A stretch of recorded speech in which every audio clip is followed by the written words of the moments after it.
Millionaires are being made all season long at DraftKings.com, America's favorite one-week fantasy football site. One-week fantasy means no season-long commitments. Play whenever you want. Got a player who's hurt? No problem. Injuries won't derail your shot at victory because it's like a new season every week, so you're never stuck with the same players. Pick your team in minutes, and you could be on your way to winning huge cash. This season, one listener turned $10 into $5,000. Another turned $2 into $10,000. And a new millionaire has been crowned nearly every week this season at DraftKings.com. You could be next. Imagine winning $1 million in one day just playing fantasy football at DraftKings. Head to DraftKings.com now and use promo code Spreaker to play free in the $10 million Fantasy Football World Championships. DraftKings.com. Bigger events, bigger winnings, bigger millionaires. Enter Spreaker now at DraftKings.com. DraftKings.com. That's DraftKings.com. Who the hell can wait till morning? Talk now at LateNightSportsRadio.com.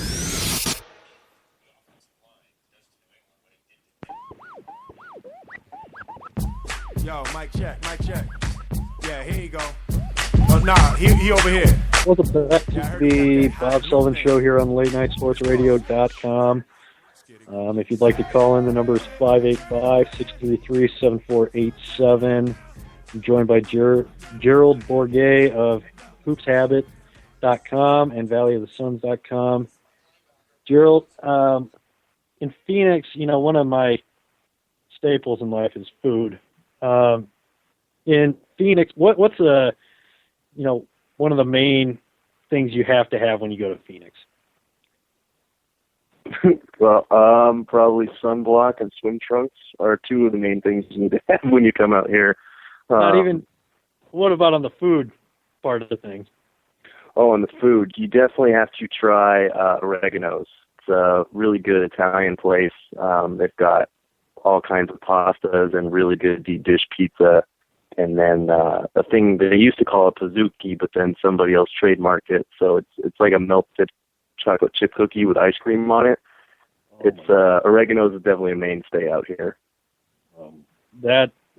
The chocolate chip cookie with ice cream, that sounds like it's worth the trip.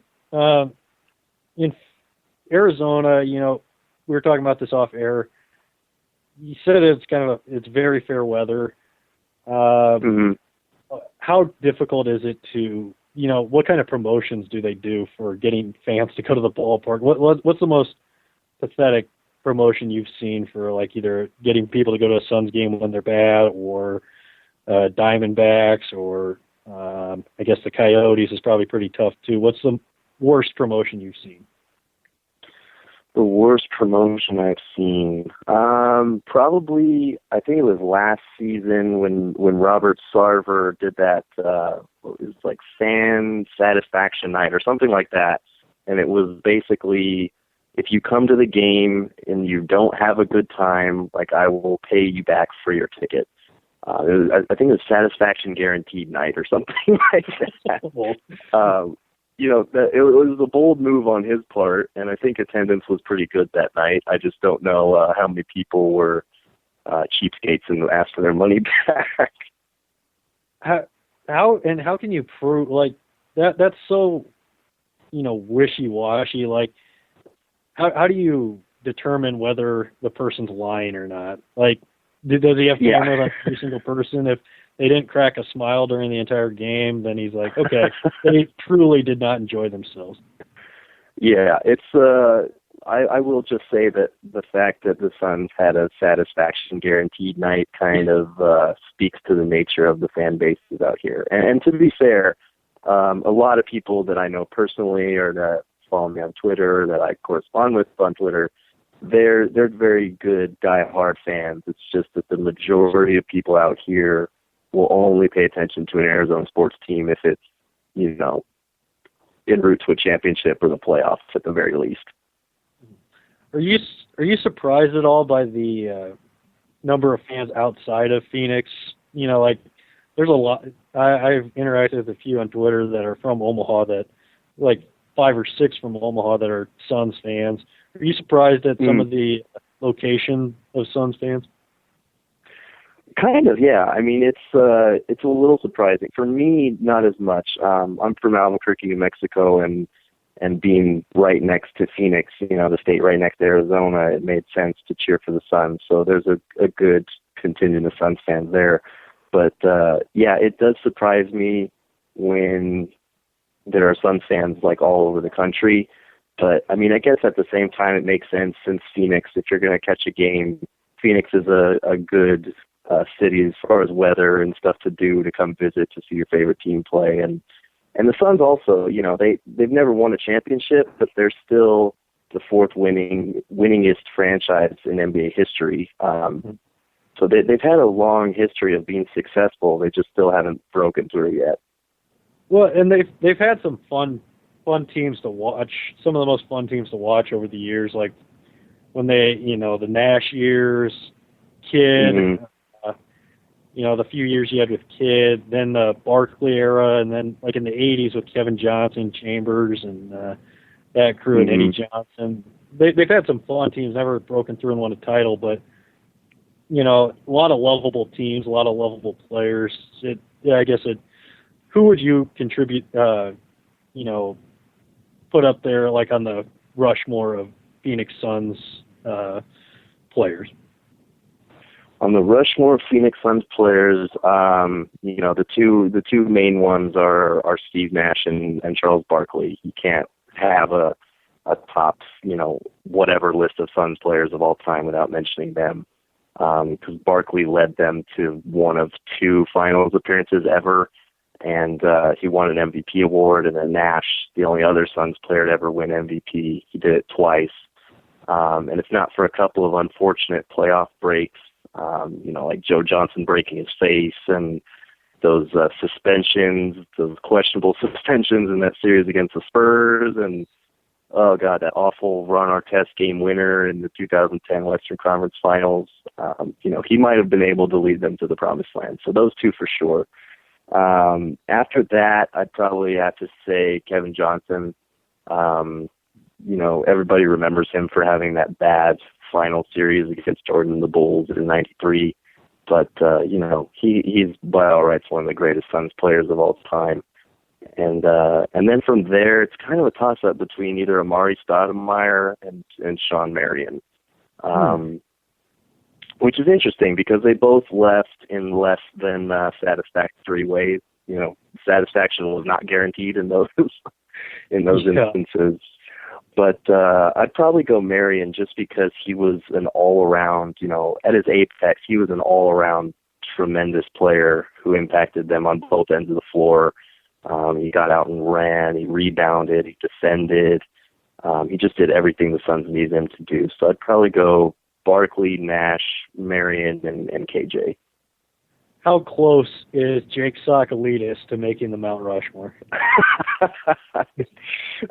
Jake Sakalidis is probably one of the laborers that's chipping away at the faces. I think that's about as close as he gets to Mount Rushmore. He might be like the Crazy Horse Monument, where it's talked about that it's going to get done and it just never gets done. Exactly. Oh, poor Jake. With the around the NBA in general, right now, who do you think has improved themselves most with trade? Do you think it is just hands down Dallas with getting Rondo, or do you think that Cleveland actually did improve themselves with the three players they added with Mozgov, JR, and Shumpert? I would probably go with the Mavericks trade, just because they've shown us that the trade has made them better so far. The Mavs were they've been the highest leading offense for most of this season. But adding Rondo has actually boosted their defensive efficiency into the top 10, which is where it needs to be if they want to make it out of the West somehow. But I also do like that trade for the Cavaliers. As much as it's funny that they were complaining that Deion Waiters was a bad locker room presence, and they tried to solve it by trading for J.R. Smith. Yeah. I like the Shumpert edition for defense, and I definitely like the Mozgov edition for that same reason.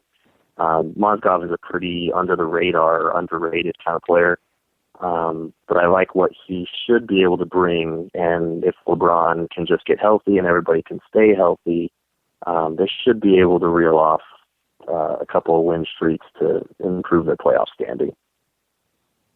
Yeah, the Cavaliers taking on J.R. Smith, it's kind of like the person who says they're going to quit smoking, and they pick up chewing tobacco instead. That's pretty much what it's like. And, you know, J.R. Smith, I felt with the Knicks, I said it like in the off season that if they wanted to get rid of him, they were going to have to get rid of Shumpert, because that was the only other piece they were probably going to part with, and that was the only piece people would want in order to take on J.R. Smith.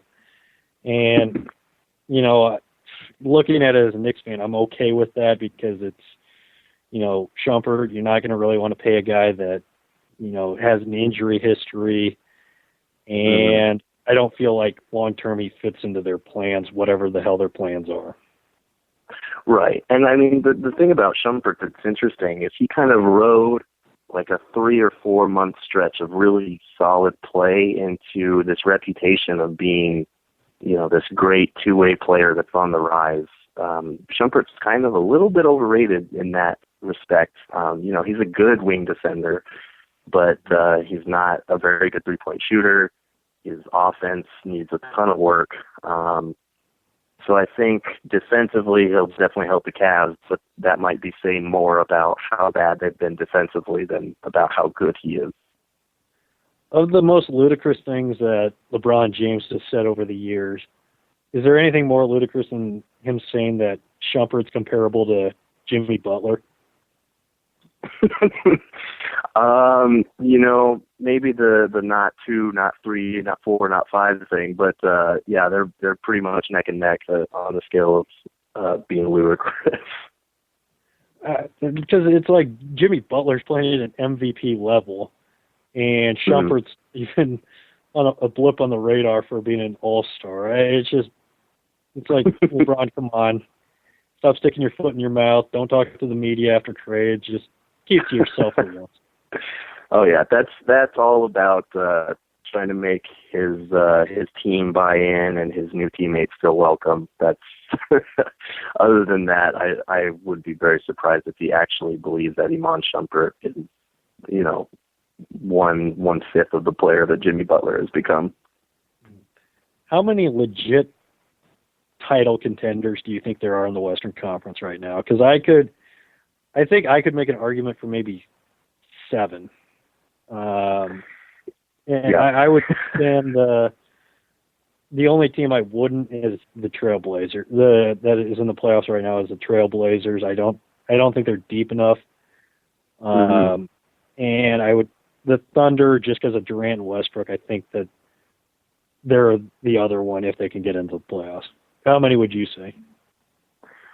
Let's see. I'm going to say out of the top 9 teams in the West, I would not depend on the Phoenix Suns to win a title, and I would not depend on the Houston Rockets to win a title. And honestly, I would have included the Rockets among the title contenders until they added Josh Smith. I think that's going to backfire in a big way. I think we've already seen signs of it. But, you know, the Warriors have the best record in the league. They're a top 5 defensive and offensive team. The Blazers, I worry about their depth, but they've also, you know, beaten a lot of good teams so far this season. And, you know, the Grizzlies, they've been tough.